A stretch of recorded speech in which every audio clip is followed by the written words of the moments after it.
The gentleman from Kentucky is recognized. As a father and a grandfather, my heart breaks when I see the victims of these deranged killers at schools and elsewhere. But we need serious solutions. I think it's an insult to the victims and the families to tell them that banning a piece of plastic is going to save a life. It won't. Or that telling them that putting up a sign that says gun-free zone will save a life. It won't. It will cost lives.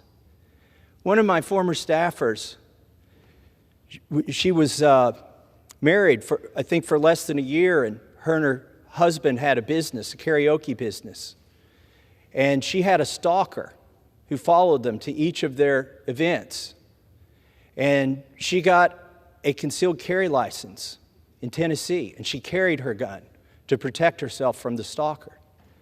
This was Nikki, who worked for me. And one night, they set up their business in a bar, and the sign said, "No guns inside," because they served alcohol. And Nikki left her firearm to protect herself in the car. But her stalker did not leave his.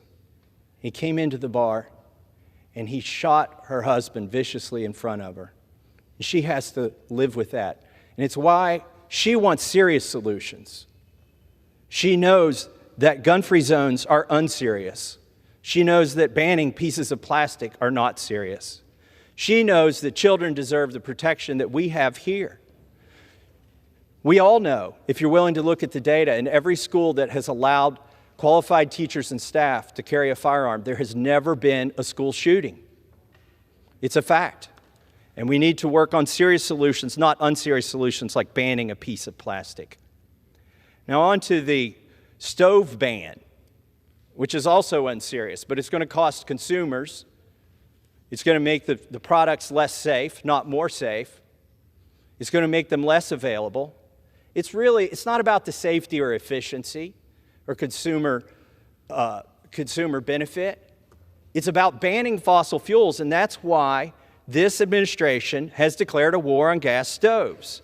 Two of the bills in this package would repeal those rules from this administration. Natural gas, when it's used in appliances, is 3.4 times more affordable than electricity. Now, why is that? Well, let's think about where that electricity comes from. A natural gas plant can burn electricity, spin a turbine, create electricity at maybe 50% efficiency, then put it on wires that are hundreds of miles long to go to a household, and those wires may be 70% efficient, 80%. Then when it gets to the household, what do you do with that energy that came from the natural gas that's now electricity? You turn it back into heat if you have an electric stove, which is how this administration would want you to live. But guess what?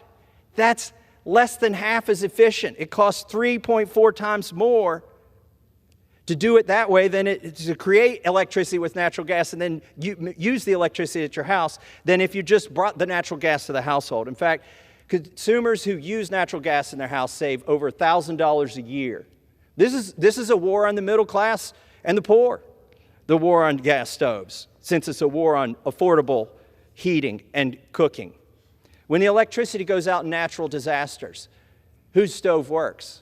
The ones who have gas stoves. Who can boil water to drink when the water's unsafe because of a natural disaster? Those who have gas stoves. This administration should quit gaslighting consumers by telling them they're acting in their best interests.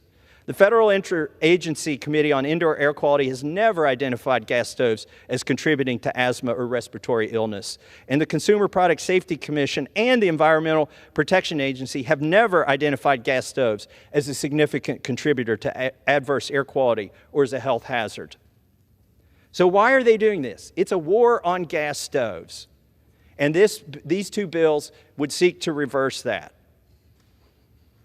And it's just common sense. In fact, the other side of the aisle said these are messaging bills. Guess what? Some Democrats like the message because they voted for these bills in the Energy and Commerce Committee. Must be a great message. Must be a message the American people want to hear.